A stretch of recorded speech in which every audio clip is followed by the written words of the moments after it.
Hey guys, thank you for tuning in to another episode of the Gamer Cosmic Show. Thor Ragnarok is selling tickets this far out, and it has me very concerned that this movie might actually fucking suck. I mean, they're selling it this far out, the tickets. I'm wondering if they're trying to get as much money before those first week reviews are out on this movie before they see a major drop-off. That's the only reason to me that I can explain why they're selling tickets this far out for Thor Ragnarok. And it's not just because of that has me wondering that if this is going to be a good movie or not, or even a half-assed decent movie. It's the 140-minute runtime and the major characters they got involved in this third movie for in the Thor franchise. We got Hela, we got Surtur, and we got Planet Hulk. To me, having those three characters in a movie, to me, would mean that the movie should at least be 2 hours. 2 hours so we can get some good groundwork, some good character development, some good pacing for the storyline. And I don't think we're going to get this with this one, guys. They're already trying to chop it up as this is going to be a fast octane movie, high action. Like, to me, that means no storyline. I don't know if they're even going to explain how Bruce Banner even got over to Sakaar. I don't know if they're even going to mention that or how it's going to be mentioned. I think I'm going to be disappointed. I want to know how they fit in Surtur, the Demon Lord. I want to know how Hela's fitting into this also too. Hela to me is enough to be a big villain by herself. Surtur to me is overkill because maybe they just don't have a good storyline, so they threw that in there at the end. Now, I'm just guessing on that, guys. Now, there's no proof of that Surtur was added in near the very end, because I don't even know if he's going to be the main villain at the end, or is Hela going to be the main villain at the end? You know, maybe Hela banishes Hulk and Thor to Surtur's realm, and they have to battle Surtur to get back to Asgard again and battle Hela. I don't know. I mean, we only can go off the trailers, guys, and throwing Surtur in there, to me, he deserves his own movie. His own movie, man, to see Thor and Odin battle Surtur, not Thor and Hulk battling Surtur. As a Hulk fan, am I excited to see this matchup? Yes. But as a Marvel comic fan, I'd rather it be Odin and Thor battling against that demon god, to be honest with you, man. I understand they only can utilize Hulk in certain ways, and, you know, for us to get the Planet Hulk movie, to some extent, to satisfy us Hulk fans, that they had to add it into a Thor movie. I understand that. But my gripe with that is the whole movie should have been it. The whole movie should have took place on Sakaar, not 10 minutes in Sakaar and back to Asgard again. Do I know it's going to be that short? No, but I'm assuming it's going to be that short. I don't think it's going to be very long that they're in Sakaar for. Somehow they're going to make their way off of that fucking planet. Somehow. I don't know, man. But that 140-minute runtime doesn't leave a lot of time to develop these characters, man, and get a good story plot. You know, so that's what I'm very concerned about. Marvel, I've seen it, man. I've seen this coming, man. I know I use this word a lot, but Marvel Studios is doing it, though. They're just being cheap, man. They are, man. They're just cashing in on anything they want now, and we just eat it up. Let's be honest. There hasn't been a good Thor movie yet. So why would we expect that because the Hulk's going to be in this third movie, in this final act of Thor, that also is going to be one of the greatest Thor movies ever? Yes, I believe Hulk will carry it, but I still have my concerns about the Hulk. How different he looks. He doesn't look as savage. He looks a little more GQ. If you watch the scenes with him, even when he's growling and he's roaring, he looks too cute, man. I'm being honest, man. I like my Hulk looking like a caveman, ugly, savage, green, hulking beast. That's how I like him, man. I don't like him looking like he could be, if you threw a tuxedo on him, that he could stand next to Brad Pitt on a GQ cover magazine, man. And that's how I feel about this Hulk that I see him, man. I just don't get it, man. I don't get it. I don't. You can see the vast differences between the Hulk before this and the Hulk now, and the looks. Not just the haircut, the forehead, the jawline. You can see a difference, man. And I don't know, man. I'm not too thrilled about this movie anymore. Only reason why I was gonna go see it anyway is because the Hulk is in it, and Hulk's my favorite Marvel character. You know, so oh my God, man. So I'm a little upset right now. Just This stuff is just, I couldn't sleep, man. I couldn't sleep because this is what I was thinking when I was hearing that the tickets are on sale this early. It's just like they want to hurry cash in because they know the movie is not going to be rated good. It's not going to get a high Rotten Tomato score. After the euphoria comes down, people are going to realize that it wasn't that good of a movie. Can Hulk carry it? I don't even know if Hulk can carry a Thor movie, man. Thor's movies haven't been that good, man. Ever since the first one when they downplayed how powerful the Destroyer armor is wielded by Loki and how easy Thor beat it, I was done. I was almost done with Marvel Studios at that point right there, man.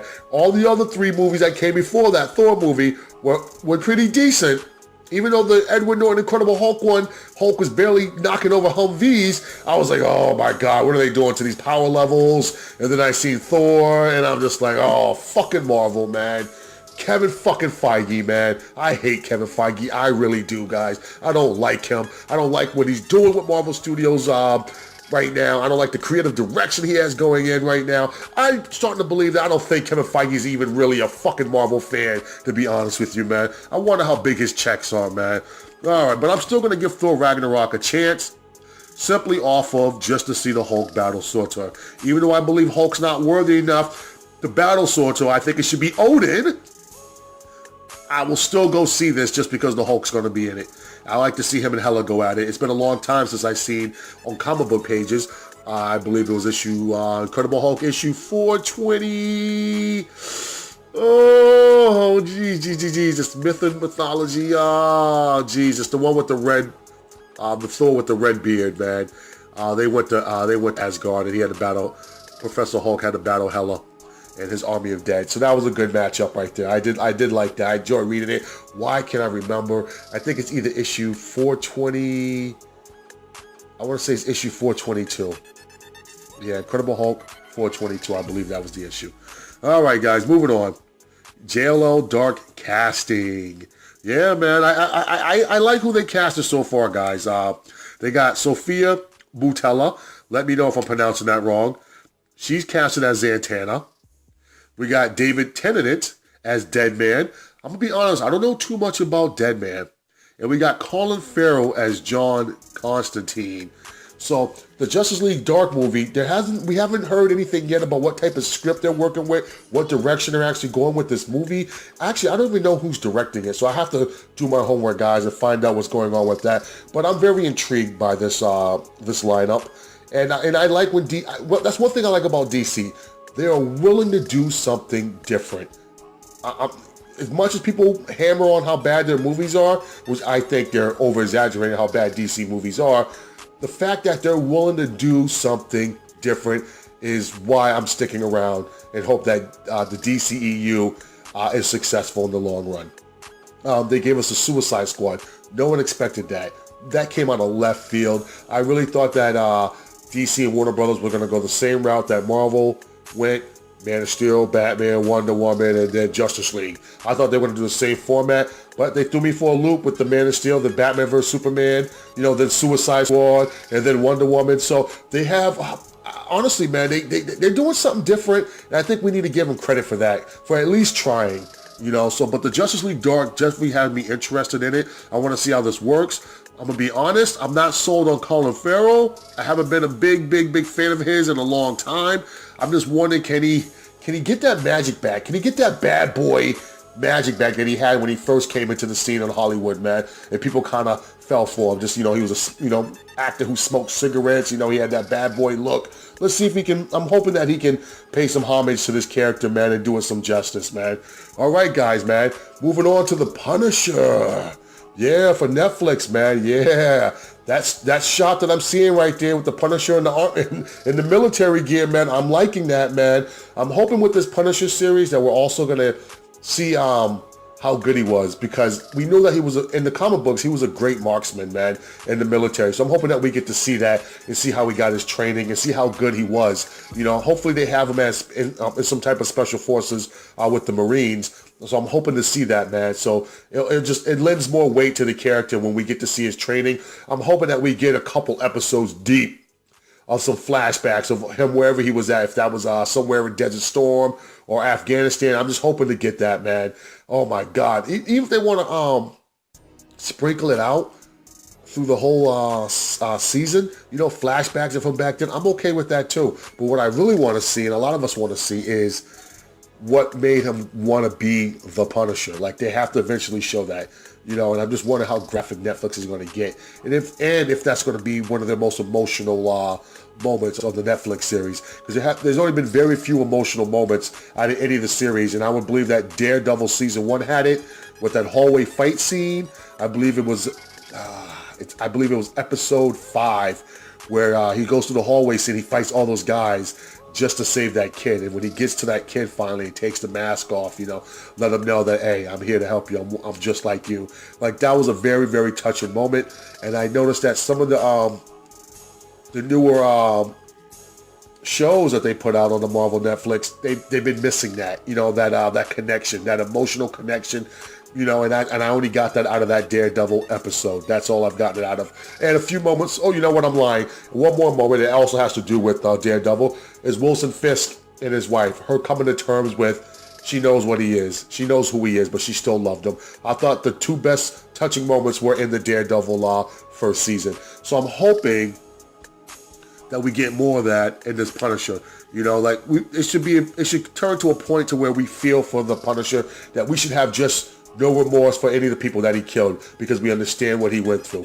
There should be no moments where we feel like, oh, Frank, you're going overboard. Like, no, you need to show why he's doing what he's doing. I don't know how bad his family was murdered or how bad they were tortured, but they need to show something to make us connect to Frank Castle himself, guys. So I'm looking forward to it, man. November can't come quick enough. I have a feeling that I'm going to end up liking the Punisher season 1 better than I'm going to end up liking Thor 3 Ragnarok, man. So that's just my gut instinct is telling me that.